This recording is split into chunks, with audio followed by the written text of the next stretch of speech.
Yo, what is going on, guys? It's your boy Hendrix Sports, aka Bulls, and hope you're having a fantastic great day.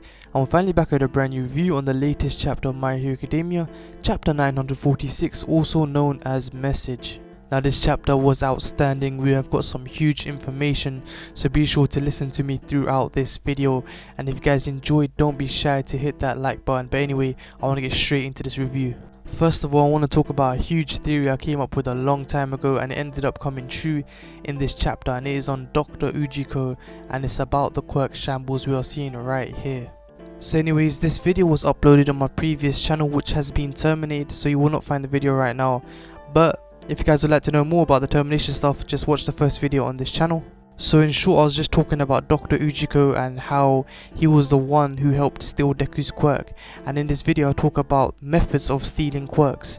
And I say that of course we know All For One is able to take and give quirks, so that was one of the methods. But then again I said something about Dr. Ujiko. And I said Dr. Ujiko had a method, and I called it transplant, and the quirk would be also known as transplant if it is a quirk that is able to put a quirk into a new body. And that's how the Nomu stuff works, and that's how I was able to take certain quirks and implant them into these things. And this makes a lot of sense, especially with what we've seen in today's chapter, which we're about to get into in a second. And especially that All For One is jailed in Tartarus, and the main source of taking and giving quirks is not here. And I had to bring this up because if you guys saw the comments on that video, there was a lot of shade being thrown to my theory, and I'm not saying it's 100% correct, but it's somewhat is coming to light, especially in this chapter. But anyway, let's get properly into the information. So first of all, we see Dr. Ujiko talking about Shigaraki's quirk, and I've been talking about it for the longest time right now and saying how powerful it is. And even though Deku has around 7 quirks, his quality of quirk right now is enough for him to take on almost anyone in the manga. And just as we've seen, we hear him say that he can disintegrate not only what is touched, but everything connected to what is touched. You are now truly destruction incarnate. Powerful vibes right here. And respect to Shigaraki here, because he sees his flaws and he's moving a lot more smarter than we've seen from before. He talks about how the cheap tricks don't work anymore, and that even though he's got such a great power, he got highly damaged in the previous battle. And he talks about the Hage, which is of course Destro, and he did not do enough damage to him. And the best point he brings up is that I'm done underestimating them, be it a hero or a villain.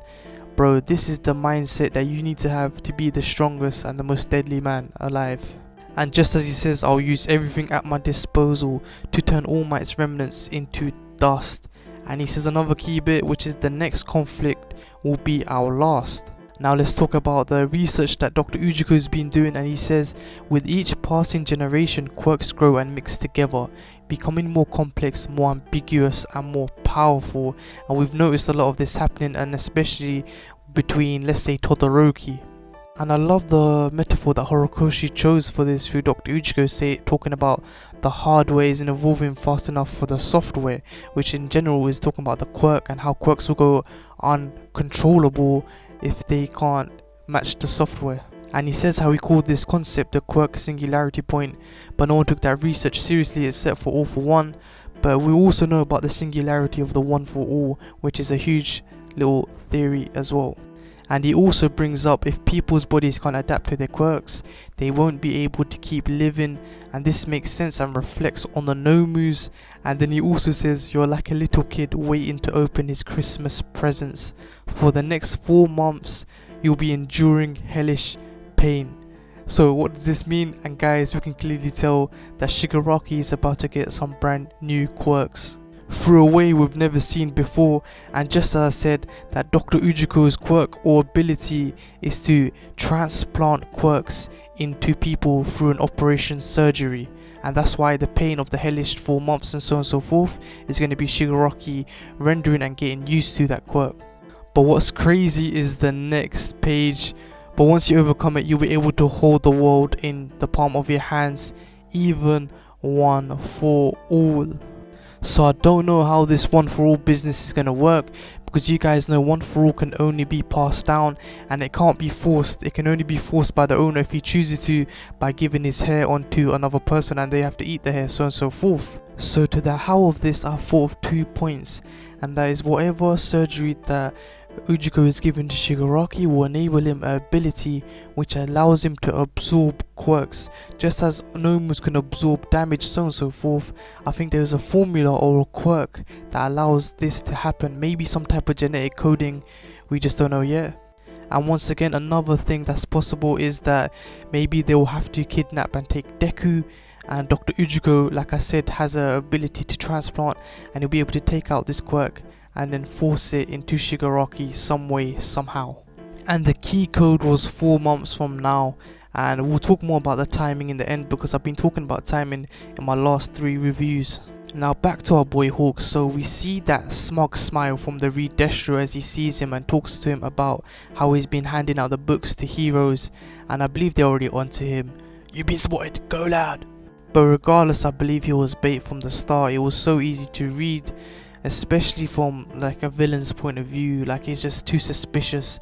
But anyways, we come to this point of preparation about how the new generation is being trained, so they are the case if the older generation fails, such as Hawks and Endeavor, and you know, the guys of Deku and those guys will take over, which of course makes sense, and I believe this is going to be the case. And I love the point that they bring up that the interns are their insurance, and you just see Endeavor being ready to train all 3, Shoto, Deku and Bakugo, which is going to be crazy. And once again in this chapter, Hawks has increased my respect for him. His IQ's gone up from 200 to 250. If you guys remember in the last chapter, we see the battle between Endeavor and this villain, and Deku, Bakugo and Todoroki are about to swoop in and get an attack, but Hawks beat them to the race. And this actually had an ulterior motive. Hawks was trying to hide the fact of how powerful they are, and this is why he says that Dabi underestimating them is such a golden key route that he's thankful for, and how he believes in them and how strong they are as juniors, and that they've got a bright future ahead, especially with how much they can progress. So it looks like the interns will be the insurance if Endeavor and Hawks and so on are to fail in this upcoming mission and battle. And I can't believe the pacing of this. Once again, in the previous theory I made, I talked about the future of My Hero Academia, and I was talking about the end of a battle against high end and how much of a high risk battle it was. So think about Shigaraki at this point after the 4 months, how much of a breeze it would be for him to fight, let's say, Endeavor. And I said that these top class heroes will be wiped out and all that will remain is like Dekuzi and so on and so forth. So it looks like this is literally going to happen, and then everything will be relied on to Deku's side of the story. And once again, I wanted to talk about the timing of things. So we know that the battle will begin in 4 months. Shigaraki is going through this hellish 4 months getting his new quirks or whatever's happening. And we roughly knew that it was Christmas. So right about now, say within these 4 months, it would be the spring season. And it makes sense, there's a new beginning for Shigaraki in this rebirth season, and then the battle would commence throughout summer all the way to fall, just as Hawk says in the end of the chapter. By the time the next cherry blossom fall, everyone will be smiling again thanks to them. And of course he's talking about the interns. And of course the most likely time for the cherry blossoms to fall would be between fall and winter. But man, once again, what a phenomenal chapter, some amazing points brought up. Thankfully, hopefully one of my theories have actually come true. But once again, things are looking so much crazy. We need some more firepower within the heroes. You know, I know we got the other school like Shuketsu High and all these other schools that will of course interlink and help with these battles coming up. But we do need someone of Mirio's caliber. And obviously, spoiler alert if you guys don't know, I believe that Mirio will once again get his quirk back with Eri's abilities. And of course we need someone as powerful and as intelligent as Mirio to help out in this generation. But anyways, I hope you guys enjoyed this review and the points that I brought up. Let me know what you guys think about this review and your points of the future of My Hero Academia. As of usual, I hope you guys have a fantastic great day. If you guys are new to the channel, be sure to hit that subscribe button, and I'll see you in the next one. Peace.